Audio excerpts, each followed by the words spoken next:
Vamos aí acionar já o deputado Bira do Pindaré. Deputado, muito boa noite. Boa noite, Edivaldo, Jorge, Robson e os ouvintes da Rádio Timbira. Bom, deputado, o senhor já Tem tem um quanto... eco aqui muito grande, viu? Vamos já resolver isso aí rapidinho, viu? Mas, deputado, a gente está ouvindo o senhor muito bem, sabia? Deputado, Que bom. o senhor já coletou aí quantas assinaturas aí para a instalação da CPI? Edivaldo, temos já mais de 60 assinaturas. Sabemos que é uma tarefa dura nesse contexto político brasileiro, sabendo que a Câmara Federal tem sido um terreno muito dominado, né, pela base governista.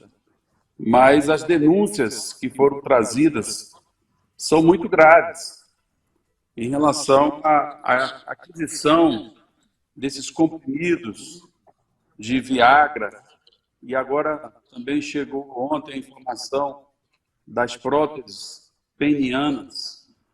Então, tem alguma coisa de muito errado nisso. Não só pela aquisição desses produtos que podem ser utilizados pela rede de saúde, mas porque existem indícios claros de superfaturamento. Além disso, os especialistas demonstram com muita firmeza que a dosagem dos comprimidos adquiridos pela Marinha, pelo Exército e pela Aeronáutica são comprimidos, é uma dosagem acima daquela que é prevista para tratamento, por exemplo, de hipertensão pulmonar, como a Marinha reagiu explicando em nota que os comprimidos eram para tratar esse tipo de doença.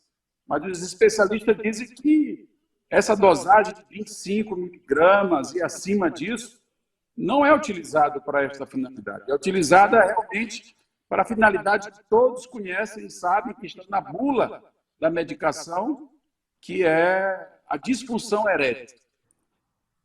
Então, o que as Forças Armadas e o governo Bolsonaro têm que explicar é qual é o sentido disso. Se está faltando dipirona nas farmácias, como é que explica a aquisição de Viagra, de prótese peniana, ainda mais em contratos que demonstram serem superfaturados? Então, para quem dizia que ia acabar a mamata, é muito grave o que nós temos aí, e por essa razão é que a gente entrou com o pedido de CPI. É bom que se diga que a denúncia partiu de parlamentares do PSB, deputado Elias Vaz, deputado Marcelo Freixo, e nós ingressamos ontem com esse requerimento. Já temos mais de 60 assinaturas, foi só o começo da coleta, mas vamos prosseguir.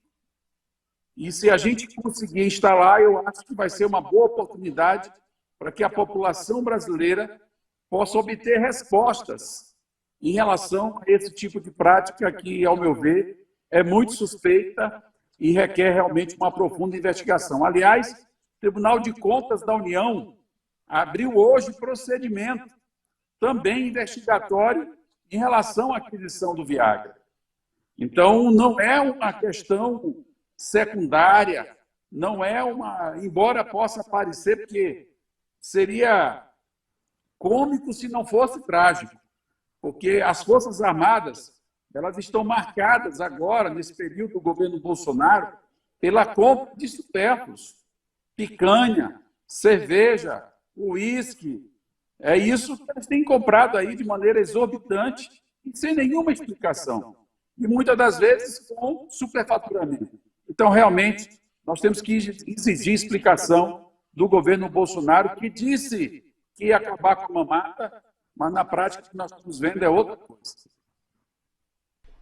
Deputado Jorge Vieira, nós estamos às vésperas de uma eleição, e hoje, inclusive, o PT bateu o martelo, definiu o Alckmin como vice, Alckmin que recentemente se filiou ao PSB. Ele pergunta como é que estão os preparativos aí para essa campanha, particularmente aqui no Maranhão, onde o partido tem um candidato a governador, candidato à reeleição, num conjunto de partidos aí que vem vindo ao longo desde 2014, quando elegeu o Flávio Dino pela primeira vez, mas que houve uma pequena dissidência agora. Eu queria saber como é que está esse preparativo para essa eleição.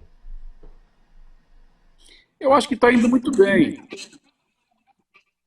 Jorge. Nós temos tomado todas as providências de colaborar na construção dessa aliança ampla no campo democrático, para que a gente possa trazer de volta à presidência da República o Lula, e o PSB tem cumprido um papel muito relevante. O PSB acolheu a filiação do Geraldo Alckmin, que vocês sabem, todos sabem, que não é um político que tem a tradição no nosso campo, mas é alguém que representa com muita qualidade toda essa união do setor democrático no Brasil.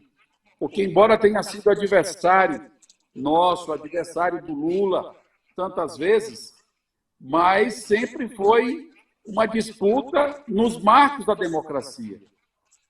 E não no marco das fake news, da mentira, da enganação, do fascismo, do ódio, do preconceito, que é o que marca a atual gestão presidencial no Brasil. Então, o PSB está dando a sua colaboração, acolheu a filiação do Alckmin, já apresentou o pleito de ocupar a vice-presidência, designando o Alckmin para esta missão. E hoje o PT aprovou, né, na sua direção nacional, a aliança com o PSB e a designação do Alckmin como vice. Portanto, é uma chapa nacional que está montada. No Maranhão também, a gente caminha na mesma direção. Nós já temos candidato a governador, pré-candidato a governador, pré-candidato a senador, no caso, o pré-candidato a governador Carlos Brandão, pré-candidato a senador Flávio Dino. Temos pré-candidato a vice-governador, que é do PT, Felipe Camarão. Portanto, o time está montado. De maneira que nós estamos muito otimistas de que seremos capazes de fazer o enfrentamento, tanto no plano nacional, para construir uma grande vitória, como também no estado do Maranhão, a gente manter o Maranhão nos trilhos, manter o Maranhão nessa direção que está dando certo, né, com a gestão exitosa do governador Flávio Dino, e agora que é dado continuidade com Carlos Brandão, que está reunindo também uma ampla aliança e que mostra muita força e cresce cada dia mais para ganhar a eleição, talvez, inclusive, no primeiro turno. Então, nós estamos muito otimistas de que esse caminho é possível e que nós vamos alcançar todos os nossos objetivos.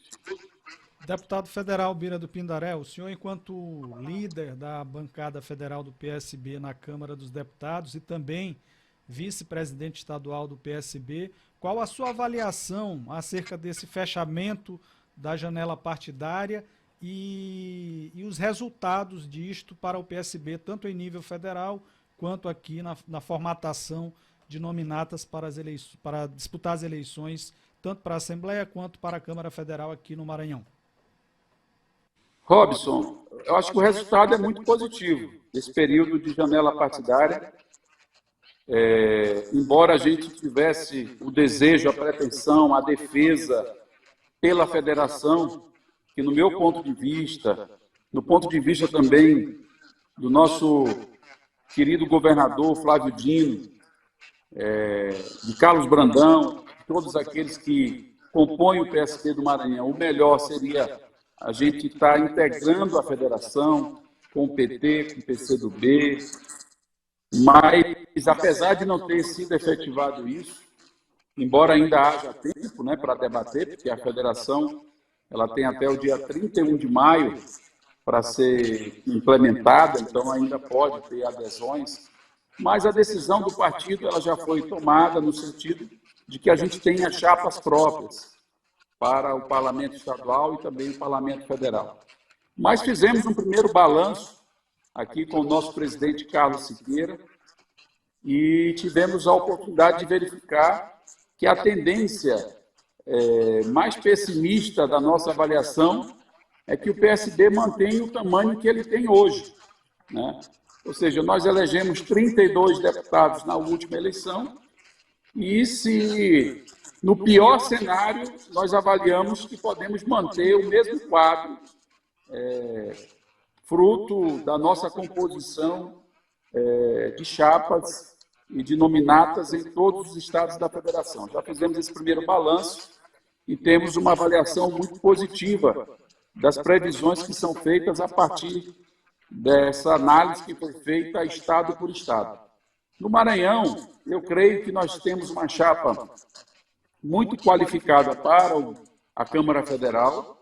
Vocês sabem que eu sou pré-candidato à reeleição como deputado federal. Nós temos também o Duarte Júnior, que hoje é deputado estadual, foi candidato a prefeito em São Luís, como eu também fui, e agora é filiado ao PSB, pré-candidato a deputado federal. Trouxemos também o Cleiton Noleto, que foi secretário de Infraestrutura durante os 2 mandatos do governador Flávio Dino, também é nosso pré-candidato a deputado federal.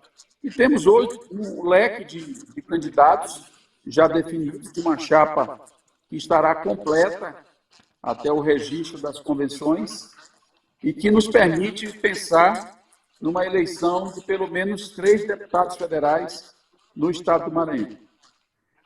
Na Assembleia, tivemos aí um crescimento até muito maior.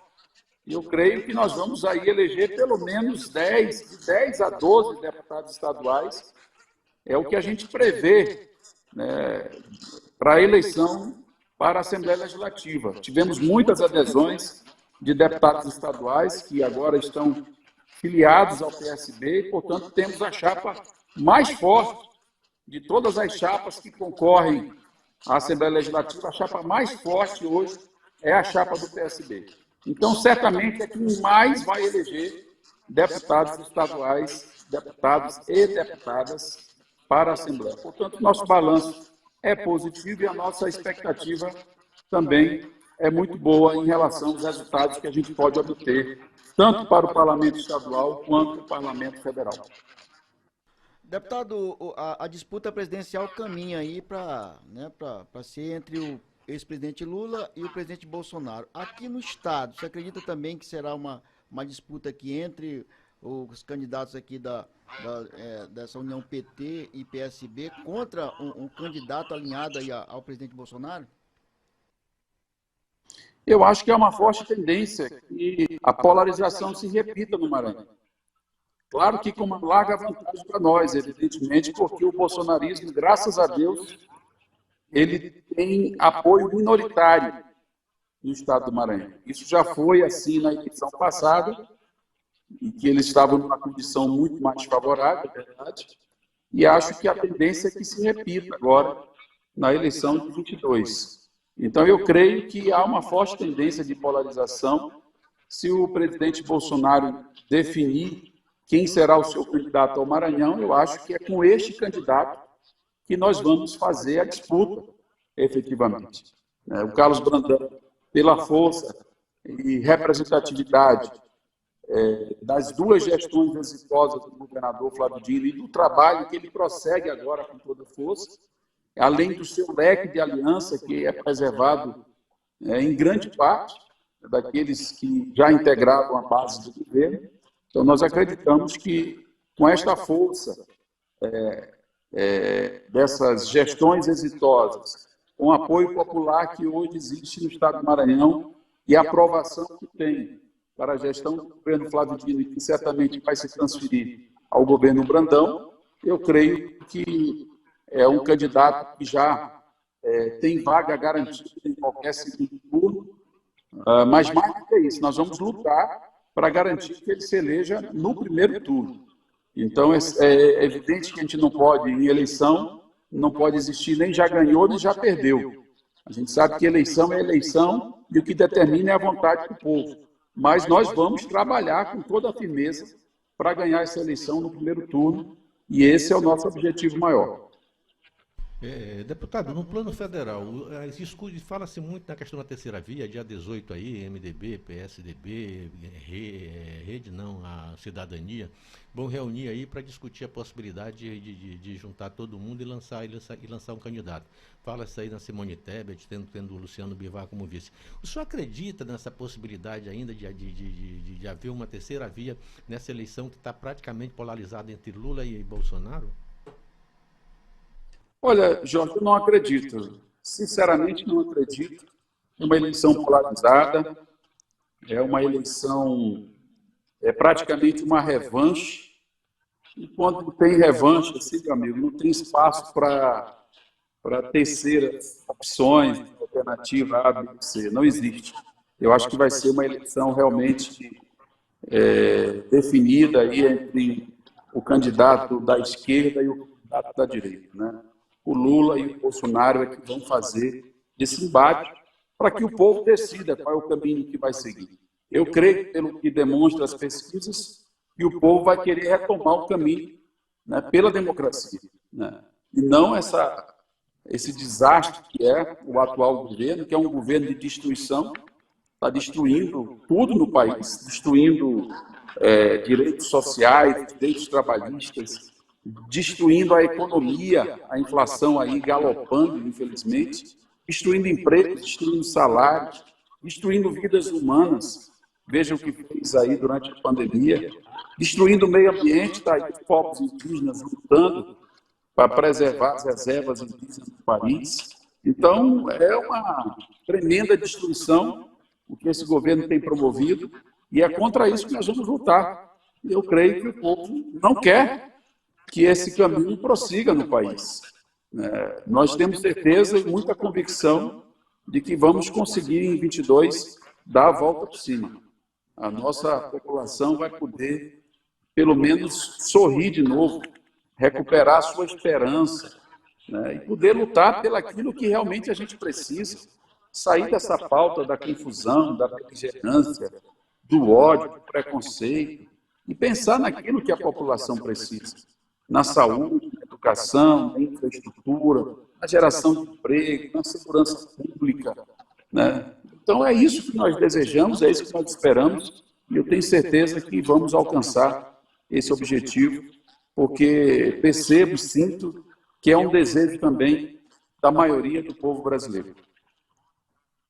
Deputado Bira, o senhor foi candidato a prefeito de São Luís na eleição passada, e lhe pergunto qual a sua avaliação acerca da atual gestão, considerando as crises que têm sido enfrentadas pelos ludovicenses no transporte público, na educação e mais recentemente agora na saúde, inclusive com repercussão nacional. Robson, eu tenho a impressão que essas coisas todas demonstram que a lua de mel acabou. Você tinha aí um período em que isso é comum em quase todas as gestões, né? O primeiro ano, geralmente, é um primeiro ano em que a população tem uma tolerância, uma compreensão, e ela tem uma paciência muito maior. E isso acabou, né? Então, agora, os problemas reais aparecem, a pandemia também já não é uma pauta a ser enfrentada, né? Quer dizer, ainda estamos enfrentando, evidentemente, mas já não ocupa o mesmo espaço, porque, graças a Deus, nós conseguimos a vacina, apesar do Bolsonaro, e isso permitiu que a população começasse a retomar as condições normais, né, de vida, né? Então, isso coloca a pandemia em outra situação, em outro patamar, né? Não está mais a mesmo peso dentro do debate. Então, agora você entra nos problemas reais da cidade. E aí começam a aparecer os problemas. Problema no transporte, com as sucessivas greves, né? Problema na educação, que agora os professores aí estão fazendo um embate, e a gente não sabe ainda quais serão os desdobramentos, e agora essas denúncias, né? Essas manifestações da própria mídia em relação à saúde. Então, o prefeito tem um grande desafio aí, que é, este ano, tentar mostrar serviço.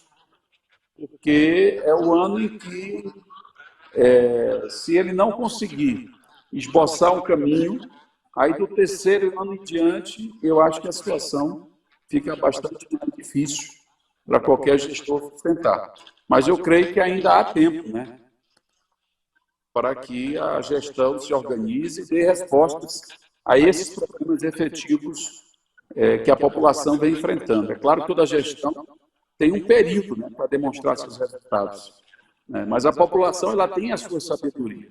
Ela reserva o primeiro ano para o lua de mel. O segundo ano em diante, né, aí a coisa começa a arrochar a qualquer gestor. É o teste, né, que qualquer gestor tem que se submeter, e é o que está acontecendo agora nesse momento em São Luís do Maranhão.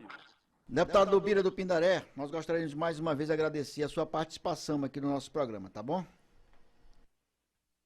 Muito obrigado, Edivaldo, parabéns aí pela condução.